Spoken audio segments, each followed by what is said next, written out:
ابھی استاد محترم نے کلیہ امام مبین وکل شیء احصیناہ فی امام مبین کی وضاحت کے لیے فرمایا کہ وہ اس کے کسی ایسے پہلو کی وضاحت کریں گے جس پر ابھی تک کافی روشنی نہ پڑی ہو۔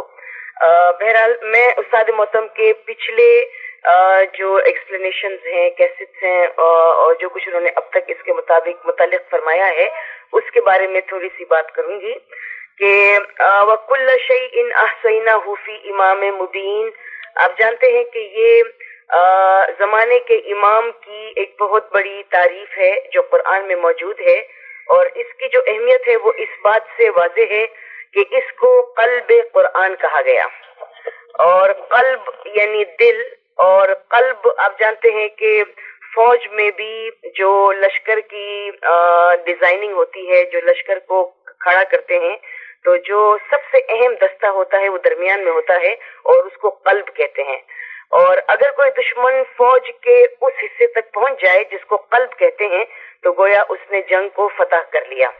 تو اس قلب کے ارد گرد دوسرے دستے ہوتے ہیں اور وہ قلب کی حفاظت کرتے ہیں، لیکن کوئی دستہ قلب تک پہنچ گیا تو اس کا مطلب یہ ہوا کہ وہ دشمن ہار جاتا ہے یا اس کو شکست ہو جاتی ہے۔ تو قلب جو ہے یہ ایک مرکزی نقطہ ہے جس کی بہت بڑی اہمیت ہے، اور جیسے رسول اکرم صلی اللہ علیہ وآلہ وسلم نے فرمایا کہ ہر چیز کا ایک دل ہوتا ہے اور قرآن کا دل یاسین ہے۔ تو سورہ یاسین کو قرآن کا قلب کہا گیا، وہ کیوں کہا گیا؟ وہ اسی آیہ مبارکہ کی وجہ سے کہا گیا کہ اس میں یہ آیہ موجود ہے جس میں امام زمان میں تمام چیزوں کے سمو دیے جانے کا ذکر ہے۔ اب جسم میں، انسانی جسم میں قلب کی جو اہمیت ہے اسی سے تھوڑا سا ریلیشن پیدا کرتے ہیں کہ آپ جانتے ہیں کہ انسان کے دل میں جو قلب ہے اس کی حیثیت جو ہے وہ مرکزی ہے۔ پورے جسم کے لیے قلب میں خون وارد ہوتا ہے اور وہاں سے وہ خون صاف ہو کر اور پورے جسم کو پہنچتا ہے۔ تو قلب جو ہے وہ سپلائی کرتا ہے پاؤں تک کے لیے، ایک ایک رگ کے لیے خون کی، اور اس خون کی سپلائی میں، اس خون کی گردش میں دل کا بہت بڑا کام ہے۔ اگر کسی ایک لمحے کے لیے بھی دل وہ کام نہ کر سکے یا جسم کے کسی ایک عضو کو وہ خون سپلائی نہ ہو سکے تو اس عضو کے ناکارہ ہو جانے کا خطرہ ہے یا اس پر کسی قسم کی بیماری کے گزرنے کا خطرہ ہے۔ تو پوری زندگی کو جو حیات ملتی ہے وہ دل کی وجہ سے ملتی ہے، اور پوری زندگی ڈیپینڈنٹ ہے اس دل پر۔ اسی طرح سے جو قرآن کا قلب کہا گیا، اس کا مطلب قرآن کا قلب کلیہ امام مبین ہے۔ جس طرح سے قلب کی تشبیہ سورج سے بھی دی گئی ہے اور سورج بھی حیات کا سرچشمہ ہے، اسی طرح سے قلب جو ہے، اور قرآن کا قلب جو ہے وہ قرآن کی حیات کا سرچشمہ ہے، یعنی قرآنی آیات اسی وقت زندہ ہوں گی جبکہ اس پر کلیہ امام مبین سے روشنی ڈالی جائے، ورنہ جس طرح دل کا کوئی عضو اس وقت تک زندہ نہیں ہو سکتا جب تک کہ اس کو دل کی حرکت سے، دل کے عمل سے کوئی فیض نہ پہنچے، اسی طرح سے قرآن کی کوئی آیت اس وقت تک زندہ نہیں ہوگی، ریلیونٹ نہیں ہوگی، زمانے کے تقاضوں کے مطابق سمجھائی نہیں جا سکے گی، اور ہمارے لیے آج کے مسائل حل کرنے میں مددگار و معاون ثابت نہیں ہوگی جب تک کہ اس پر کلیہ امام مبین کی روشنی نہ ڈالی جائے۔ یعنی پوری قرآن کو حیات دینے والی اگر کوئی چیز ہے تو کلیہ امام مبین ہے۔ استاد محترم نے فرمایا کہ قرآن کی جو 6666 آیات ہیں ان میں سے اس ایک آیت کو اٹھا لیں، یہ باقی تمام آیات کو زندہ کرتی ہے، یہ باقی تمام آیات کو زندگی دیتی ہے، اور اس کی زندگی دینے کی وجہ سے ہر آیت روشن ہو جاتی ہے، ہر آیت بامانی ہو جاتی ہے، اور ہر آیت سے ایک مطلب جھلکنے لگتا ہے۔ تو یہ حیات کی وہ نہر ہے جو قرآن، باقی تمام قرآن کو زندگی بخش رہی ہے، اور اگر قرآن کی کوئی آیت جو جسم کے عضو کی مانند ہے اس آیت سے مدد لے کر اپنے آپ کو نہیں سمجھاتی، یا کوئی عالم اس آیت کو چھوڑ کر اس کی وضاحت کرتا ہے اس کے تعلق کے بغیر، تو گویا اس کو قرآن کے قلب سے وہ حیات، وہ زندگی، وہ روشنی، وہ معنی اور ریلیونس نہیں ملتے جو کہ اس آیت کے ہونے چاہیے۔ استاد محترم کا ایک مقالہ ہے علم کے موتی میں، ہر آیت آئینہ امامت، ہر آیت آئینہ امامت، کہ قرآن میں دراصل جتنی آیات ہیں وہ امامت کا آئینہ ہے، اس کے اندر دراصل امامت جھلکتی ہے، لیکن یہ کسی دانشمند پر ہے کہ وہ قرآن کے حجاب کے قرآن کے ان حجابات کو کس طرح سے اٹھا کر اس کے اندر اس کی حسن و خوبی کو دیکھ سکتا ہے۔ تو دراصل ہر آیت میں جانان کا جلوہ ہے، ہر آیت میں امام کا حسین چہرہ ہے، ہر آیت میں اسی کا جمال جھلکتا ہے، لیکن اس کو دیکھنے کے لیے اس آیت کے تنزیل کے پردے کو اٹھانا ہوگا، اس کے ظاہر کے حجاب کو اٹھانا ہوگا، اور اس کے پیچھے امام مبین کا مسکراتا چہرہ، ظاہری یا علمی چہرہ ہمیں نظر آئے گا۔ تو استاد محترم نے اپنے اس آرٹیکل میں تحریر فرمایا ہے ہر آیت آئینہ امامت ہے، اور اس میں استاد محترم تحریر فرماتے ہیں کہ جس طرح سے کوئی گھر ہوتا ہے جس میں 6 اطراف ہوتی ہیں، جیسے آپ جانتے ہیں 4 دیواریں، چھت اور زمین، تو استاد محترم نے اس کی تشریح، قرآن کی تشریح خوبصورتی سے ایک گھر سے دی ہے، اور 6666 آیات کو گویا اس گھر کے شیشے قرار دیے ہیں، کہ اس گھر میں 6 اطراف میں چھوٹے موٹے بے شمار شیشے لگے ہوئے ہیں، اور وہ شیشے جو ہیں وہ آیات کی مثال ہیں۔ اب اس کے بالکل بیچوں بیچ، اس گھر کے بالکل درمیان میں آپ کوئی شمع روشن کر لیں، آپ کوئی چراغ جلا لیں، تو آپ دیکھیں گے کہ اس چراغ کی روشنی ان تمام شیشوں میں پڑے گی، ان تمام شیشوں سے ریفلیکٹ ہو جائے گی، جیسے کہ لاہور کے قلعے یا دوسرے ایسی انڈیا کی یادگار عمارتوں میں جہاں پر شیشے کی کوئی عمارت ہو، اس میں اگر درمیان میں کوئی ایک چیز روشن کی جائے تو اس کو تمام شیشوں میں دیکھا جا سکتا ہے۔ تو کلیہ امام مبین کے تحت اسی ایک آیت سے امام کی جھلک، امام کی روشنی، امام کا حسن باقی تمام آیات میں دیکھا جا سکتا ہے، بشرطی کہ اس آیت کی روشنی میں ان دوسری آیات کو پڑھا جائے، اور یہ ایک آیت جو ہے ان 6665 آیتوں کو روشنی دیتی ہے، معنی دیتی ہے، اور اس میں زندگی کو پیدا کرتی ہے۔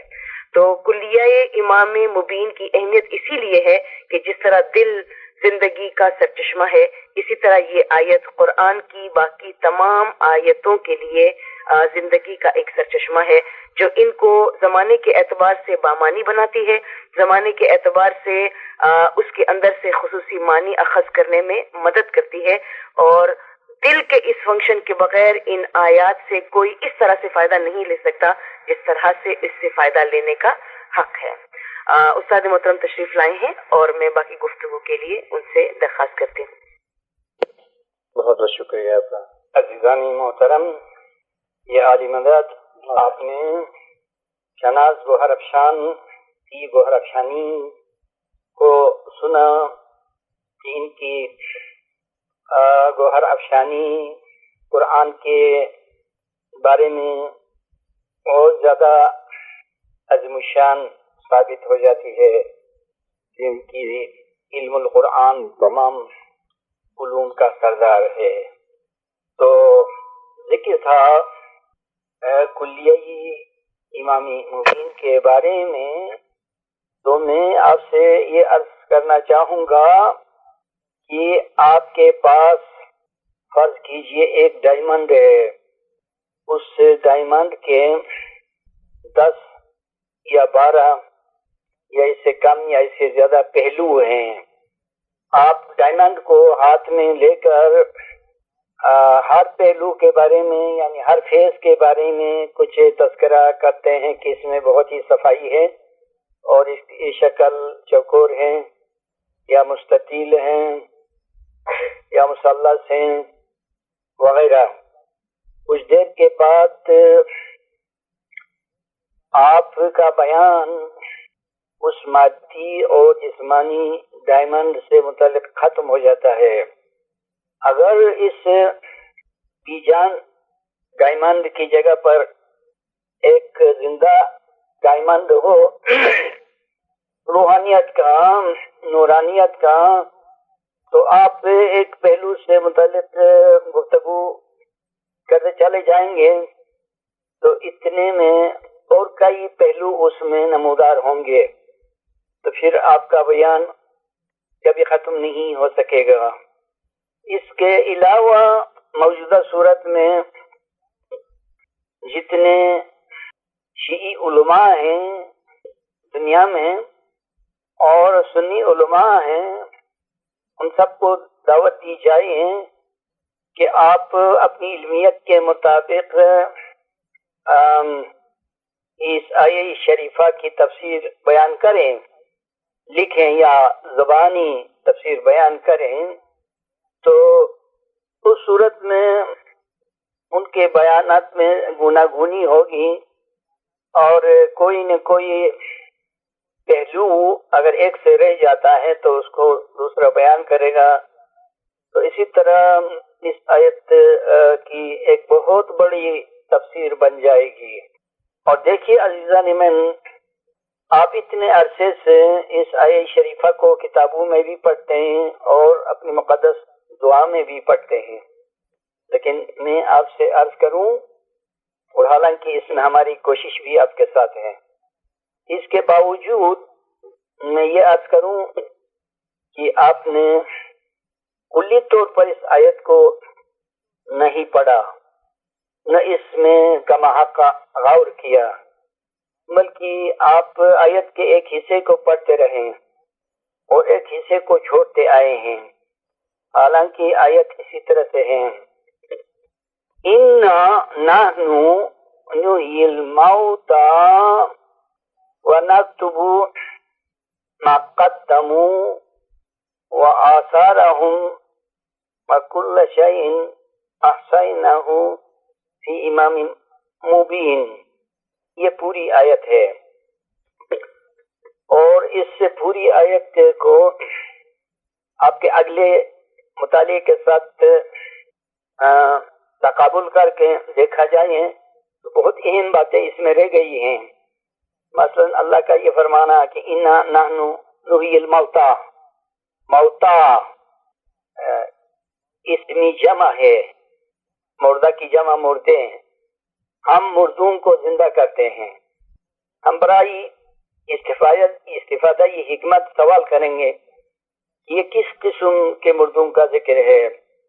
آیا وہ مردے جو قبروں میں فرض کیے جاتے ہیں، یا یہ مردے جن کو زندہ خیال کیا جاتا ہے اور جن کے بارے میں تصوف کی تعلیمات نے یہ کہا کہ موتو قبل ان تموتو؟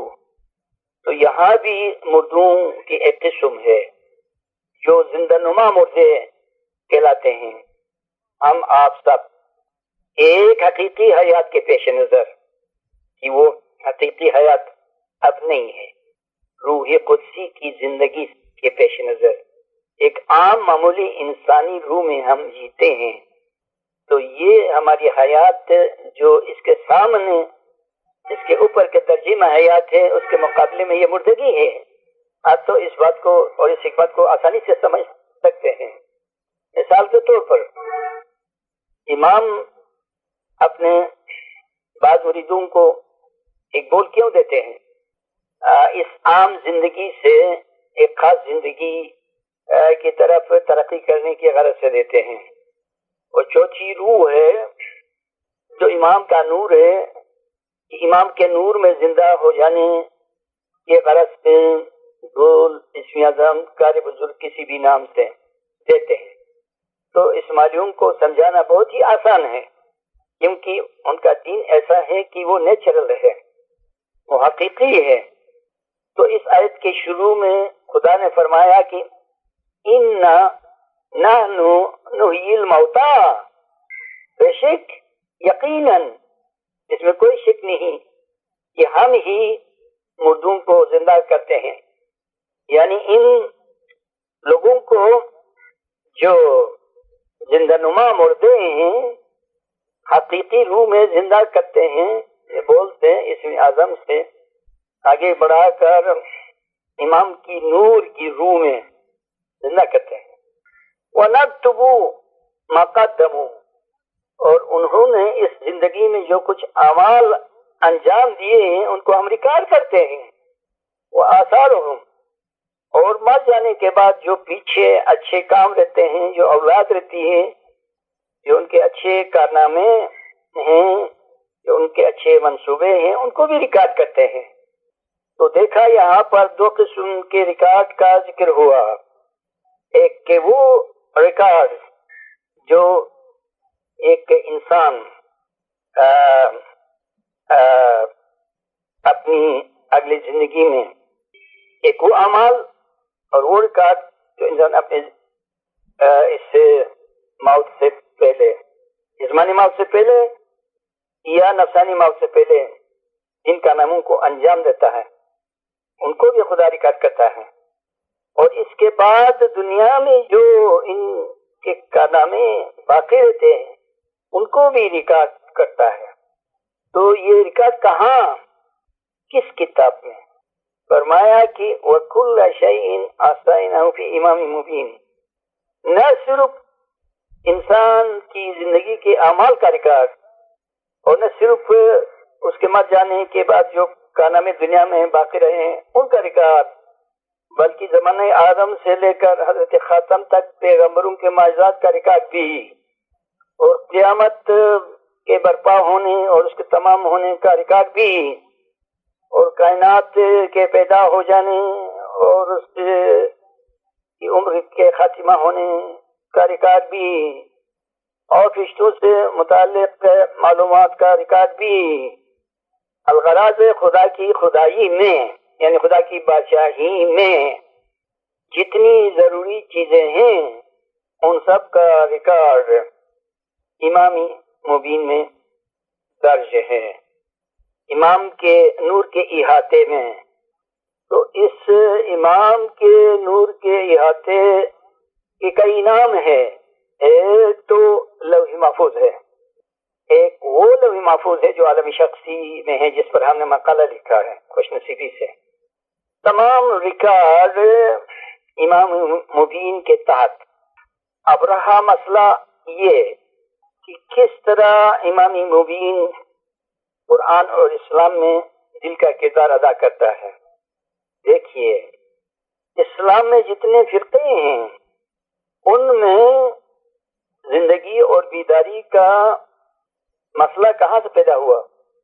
امام سے، کہ پیغمبر کے بعد حقیقی جانشین کون ہے۔ اس تحریک کے لیے جیسے امام نے فرمایا کہ اختلاف میں برکت ہے، اور ایک ایسی حدیث بھی ہے، تو اسلام میں جو اختلاف ہے اس اختلاف کی بدولت علماء نے کتابیں لکھی، اور جس میں قرآن کی حکمت کا ایک بہت بڑا حصہ ظاہر ہوا کہ ہر شخص نے اپنے نظریے کو ثابت کرنے کے لیے قرآن سے حدیث سے رجوع کیا، اور غور و فکر بھی کیا، اور نیچر پر بھی نظر ڈالی۔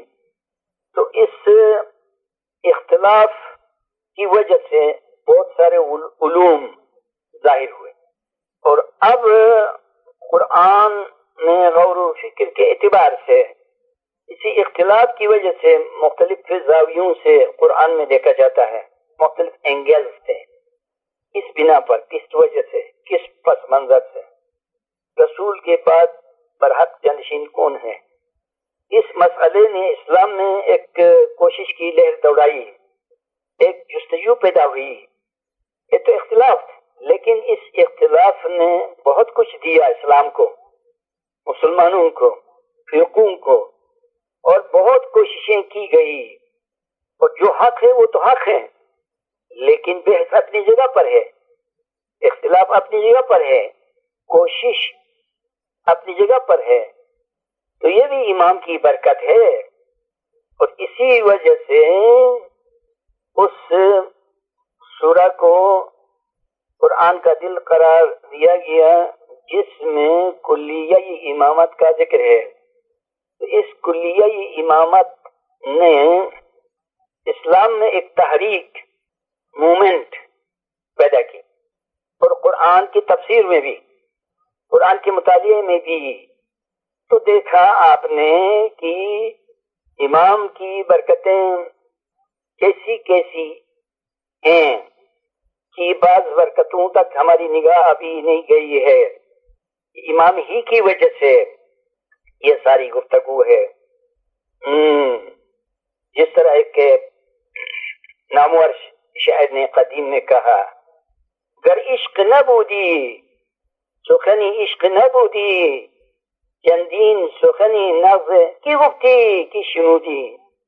اگر عشق نہ ہوتا تو عشق کی گفتگو نہ ہوتی، اور جو عشق کی گفتگو نہ ہوتی تو اتنی خوبصورت باتیں کون کہتا اور کون سنتے ہیں.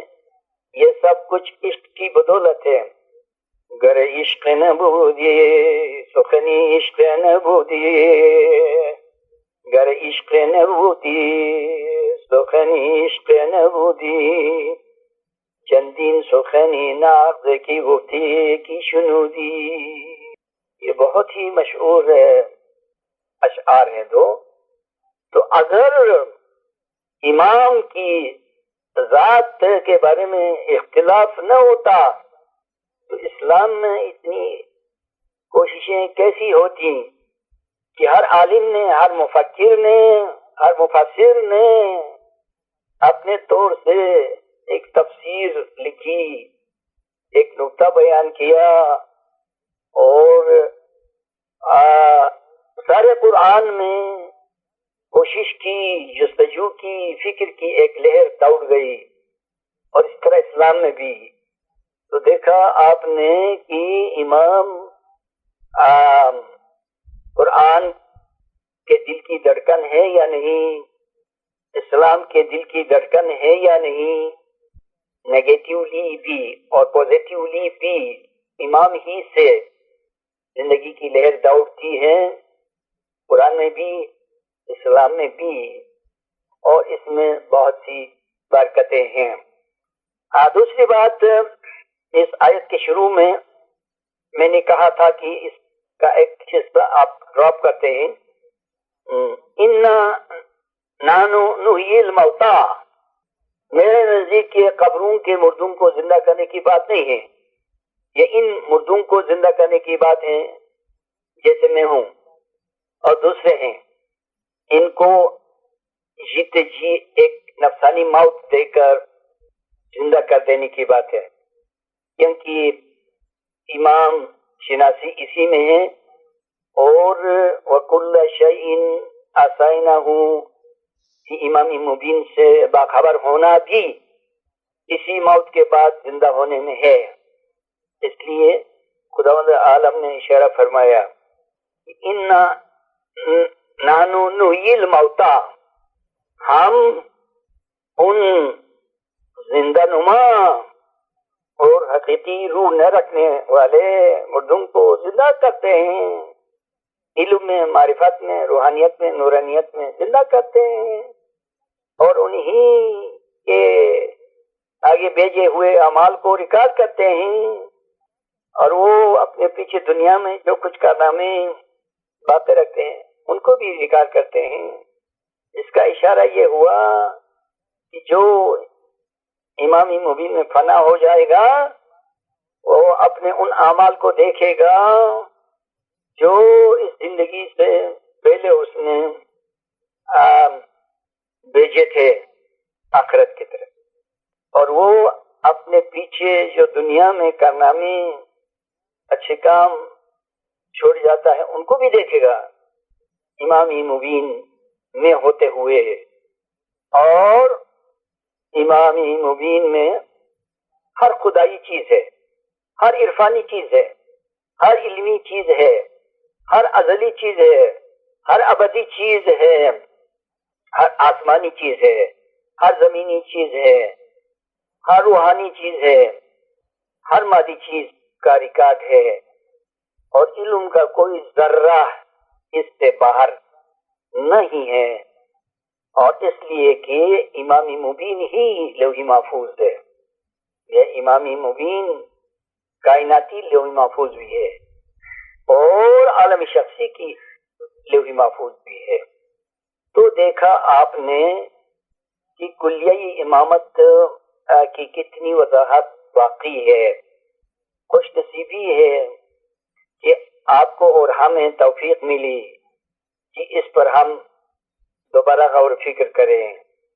کتنی اچھی بات ہے کہ خداوند عالم ایک مومن کو توفیق عنایت فرماتا ہے ایک اہم آیت سے متعلق، اس میں دوبارہ غور و فکر کرو. کتنا اچھا موقع ہے، کتنی اچھی کوشش ہے، اور خداوند کی رحمت ہے، اس کی مہربانی ہے کہ کسی چیز میں، کسی اعلیٰ چیز میں اگین اینڈ اگین غور کرنا انسان کا کام ہے. اور یہ ایسی بات ہے کہ ایک زراعت پیشہ شخص اپنے اچھے کھیت میں ایک فصل کو بوتا ہے، کاشت کرتا ہے. جب وہ فصل پکتی ہے اس کو اٹھاتا ہے، پھر کھیت کو خالی نہیں چھوڑتا اور پھر دوسری فصل بوتا ہے. اور اسی طرح اس کو اس کی زمین سے ختم نہ ہونے والی برکتیں ہیں. یہ تو مادی زمین کی بات ہوئی، اور قرآن کی آیات جو بہشت کی زمین ہے اس سے فصل حاصل ہوتی رہے گی، میوے حاصل ہوتے رہیں گے. اور اسی لیے فکر قرآن کی نظم لکھی گئی ہے کہ فکر کی تعریف کی گئی ہے، یعنی قرآن میں جو فکر کی جاتی ہے اس کی نہ صرف تعریف کی گئی ہے بلکہ اس کی طرف توجہ دلائی گئی ہے. فکر قرآن یہ اسی فکر قرآن کے تحت ہے جو ہم نے کلیہ امام مبین میں دوبارہ غور کیا، اور اس دوبارہ غور کرنے کی بدولت ہم کو کچھ میوہ ملا. کیا خوب میوہ ملا. مثال کے طور پر یہ کہنا کہ ہم نے عرصہ دراز تک یہ سوچا تھا کہ خدا کا یہ فرمانا کہ ہم مردوں کو زندہ کرتے ہیں.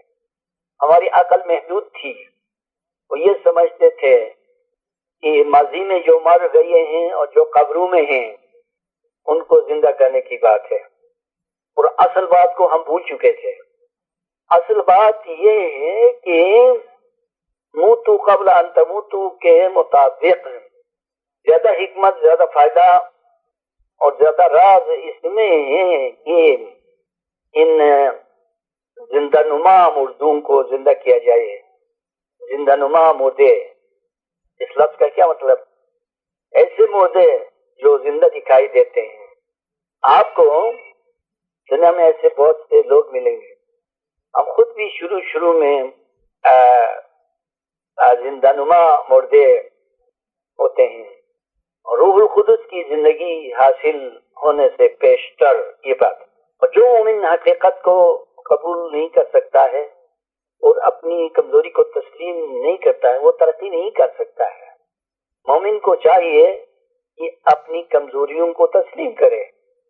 یہ بات ایسی ہے کہ ایک خوشمند شخص کو احساس ہوتا ہے کہ اس میں کوئی درد ہے، سر میں، پاؤں میں، ہاتھ میں، کمر میں، دل میں. تو یہ احساس علاج کی ابتدا ہے یا خود تشخیصی ہے کہ اب یہ ٹھیک ہو جائے گا کیونکہ اس نے معلوم کیا. اور بعض دفعہ ایسا بھی ہوتا ہے کہ انسان کی حسی کی وجہ سے اپنے کسی درد کو، کسی بیماری کو محسوس نہیں کرتا ہے. یہ اس کے لیے نقصان ہے. نقصان یہ ہے کہ آپ رجوع کیسے کرے گا ڈاکٹر سے؟ بس وہ بھی سے اور اپنی بیماری کو محسوس نہیں کرتا ہے. جس طرح جانوروں کو بعض بیماریاں لاحق ہو جاتی ہیں لیکن ان کو محسوس نہیں ہوتا ہے، اور جس کے نتیجے میں وہ مر جاتے ہیں یا کمزور ہو جاتے ہیں. اس کے مقابلے میں انسان عقل کی بدولت اپنے کسی درد کو محسوس کرتا ہے، اور ماہر ڈاکٹر کے پاس، اسپیشلسٹ کے پاس جاتا ہے، اور اس کا فائدہ یہ ہوتا ہے کہ وہ اس کے لیے دوا کرتا ہے. اسی طرح اپنے آپ کو مردائی زندہ نما سمجھنے میں جھجک نہیں ہونی چاہیے. اور پھر حقیقی زندگی اور حقیقی روح کے لیے تلاش کیسے ہوگی؟ جیسے پیر فرماتے ہیں، بصورت زندہ اما جان دارند، بصورت زندہ اما جان دارند، اگر دارند جان جانان دارند، اگر دارند جان جانان دارند. مومن کو چاہیے جو کچھ اس میں کمزوری ہے اس کو سمجھے، تاکہ دعا میں مناجات میں خدا سے اس کا رجوع ہو اور روحانی طبیب اس کا علاج کریں اور اس کو آہستہ آہستہ آگے بڑھائیں. تو اب اس آیت کی وضاحت کو اس اقرار کے ساتھ ختم کرتے ہیں کہ ہم نے کما حقہ اس کی وضاحت نہیں کی اور نہیں ہو سکی، اور اس میں گنجائش ہے کہ مزید اس کی وضاحت کریں. اور جس طرح میں نے اس میں ایک اچھی مثال پیش کی تھی، ایک ڈائمنڈ ہے پہلودار ملٹی فیسز کے ساتھ، تو آپ اس کے ہر فیس پر تبصرہ کرتے ہیں اور وضاحت کرتے ہیں کہ یہ فیس اس طرح سے ہے، یہ فیس اس طرح سے ہے، یہ فیس اس طرح سے ہے. تو کچھ دیر کے بعد اس کے فیسز ختم ہو جاتے ہیں. اگر اس کی جگہ پر کوئی زندہ ڈائمنڈ آپ کے ہاتھ میں ہوتا تو آپ ایک طرف سے وضاحت کرتے چلے جاتے اور دوسری طرف سے اس میں اور مزید فیسز کا ظہور ہوتا. انشاءاللہ ہم اپنی ناچیز کوشش کے مطابق آج کی گفتگو پر ایک ریٹن آرٹیکل بھی آپ کے حضور پیش کریں گے. مختلف شہروں میں بسنے والے عزیزان اور لندن، کراچی، ناردرن ایریاز، ہم نے مثال کے طور پر چند کا نام لیا. ایسا نہیں ہے کہ صرف وہی ہے، اور بھی ہیں. اسی طرح یہ مونو ریئلٹی بن جاتی ہے، جس طرح اس آیت میں ارشاد ہے کہ اِنَّا نَحْنُ نُحْيِي الْمَوْتَىٰ، خدا فرماتا ہے ہم وہ ہیں جو ہر قسم کے مردوں کو زندہ کرتے ہیں، خصوصاً ان مردوں کو جو ابھی تک مرے ہوئے ہیں لیکن زندہ نظر آتے ہیں. اس کو میں نے ایک خاص اصطلاح بنایا، مردگانی زندہ نما. یہ فارسی لفظ یا اردو میں کہنا ہے تو ایسے مردے جو زندہ نظر آتے ہیں. اگر اس کو واحد میں کہنا ہے، ان کو زندہ کرنے کا کام بھی امام ہی میں ہوتا ہے، کیونکہ اس کلیے کا یہ دعویٰ ہے، خداوندی دعویٰ ہے، وَكُلَّ شَيْءٍ أَحْصَيْنَاهُ فِي إِمَامٍ مُبِينٍ. امام مبین سے باہر کوئی چیز نہیں ہے. جتنے بھی ضروری کام ہیں، جتنی بھی اعلیٰ چیزیں ہیں، علمی چیزیں ہیں، عرفانی چیزیں ہیں، خدائی چیزیں ہیں، ملکوتی چیزیں ہیں، لاہوتی چیزیں ہیں، اعلیٰ سے اعلیٰ چیزیں ہیں، وہ سب امامی مبین میں ہیں. اور جتنے معجزات ہیں اور ماضی کے جتنے ریکارڈز ہیں حضرت آدم سے شروع کر کے اور مستقبل میں جو کچھ ہونے والا ہے، تو خدا کے لیے کیا عجب ہے کہ امام مبین میں ساری کائنات کو سمو دے. اور کتنی آیات ایسی ہیں اور اسماء ہیں کہ خدا بے پناہ وسیع چیزوں کو لپیٹتا ہے اور اپنی مٹھی میں لیتا ہے، اور اتنی بڑی کائنات کو لپیٹتا ہے اور اس کو عالمی شخصی میں محدود کرتا ہے. اور ہم اس مقالے میں تھوڑا سا تذکرہ کریں گے کہ امامی مبین کا ظہور کہاں ہوتا ہے. امامی مبین کا ظہور، نورانی ظہور عالم شخصی میں ہوتا ہے، اور امامی مبین کے کئی ظہورات ہیں فرشتے کی صورت میں ظہور ہے، رب کی صورت میں، رحمان کی صورت میں ظہور ہے، حدود دین کی صورت میں ظہور ہے، قلم لوح کی صورت میں، نور نبوت نور ولایت کی صورت میں ظہور ہے، اور بہشت کی اعلیٰ ہستیوں کی صورت میں بھی ظہور ہے۔ تو اس کے ظہورات اور تجلیات ہے۔ آپ سے درخواست ہے میری کہ ظہورات اور تجلیات کو آپ جان لیں، اور حالانکہ یہ دو الفاظ آپ سے غیر مانوس نہیں ہیں، آپ ان کو جانتے ہیں کہ ظہورات اس کو کہتے ہیں کہ کوئی نور ہے، وہ طرح طرح کے روپ میں ظاہر ہوتا ہے، طرح طرح کی شکلوں میں ظاہر ہوتا ہے، اس کو ظہورات کہتے ہیں۔ اور تجلیات بھی تجلی کی گوناگونی کو کہتے ہیں۔ تجلی بھی ظہور کے معنی میں ہے کہ مختلف شکلوں میں، مثال کے طور پر زمانہ آدم سے لے کر آج تک زمانے کا امام ہے یا نہیں ہے؟ میرا سوال ہے، اگر زمانہ آدم سے لے کر آج تک امام ہے تو آیا وہ ایک ہی شکل میں ظاہر ہوتا تھا؟ ٹھیک، بشری شکل صحیح، لیکن کیا محمد و علی حسن حسین اور دیگر ائمہ کی صورت، ظاہر صورت ایک جیسی تھی؟ ان کی شخصیت ایک جیسی تھی یا مختلف تھی؟ یہ تجلیات ہے، مگر نور ایک ہی تھا۔ روح سارے انسانوں میں ہے۔ ذرا روح کے مرتبے کو نظر انداز کر کے صرف اس اعتبار سے بات کریں کہ جن کثیر انسانوں میں روح ہے، یا ان کی شکلیں روح کی وجہ سے ایک جیسی ہیں یا مختلف ہیں؟ دنیا کے اتنے سارے انسانوں میں دو آدمی کی صورت ملتی نہیں ہے، کچھ نہ کچھ فرق ضرور ہے۔ تو یہ روح کی تجلیات ہے، اگرچہ روح ایک ہے لیکن اس کی ظاہری صورت، جسمانی صورت مختلف ہے۔ اسی طرح جہاں نور کا سلسلہ ہے اس میں نور ایک ہے لیکن شخصیات ایک جیسی نہیں ہے۔ اس معنی میں یہ تجلیات ہے، نور کی رنگا رنگی ہے۔ تو جو چیز جیسی ہے اس کو ایسی ہی جاننا ہے۔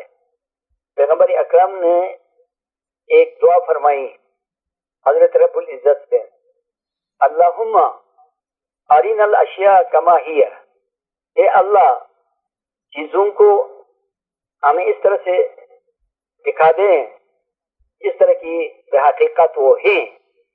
اس سے پتہ چلا کہ چیزوں کی اصلی صورت ظاہر نہیں ہے، تمام چیزوں کی اصلی صورت مخفی ہے، باطن ہے، اور جس کے جاننے کے لیے پیغمبر نے یہ دعا فرمائی، اللہم ارنا الاشیاء کما ہی، اے اللہ ہم کو تمام چیزوں کی حقیقت دکھا دے کہ وہ کیسی ہے اور کیا ہے۔ اب اگر ہمارے عزیزوں میں سے کوئی عزیز اس پر کوئی نکتہ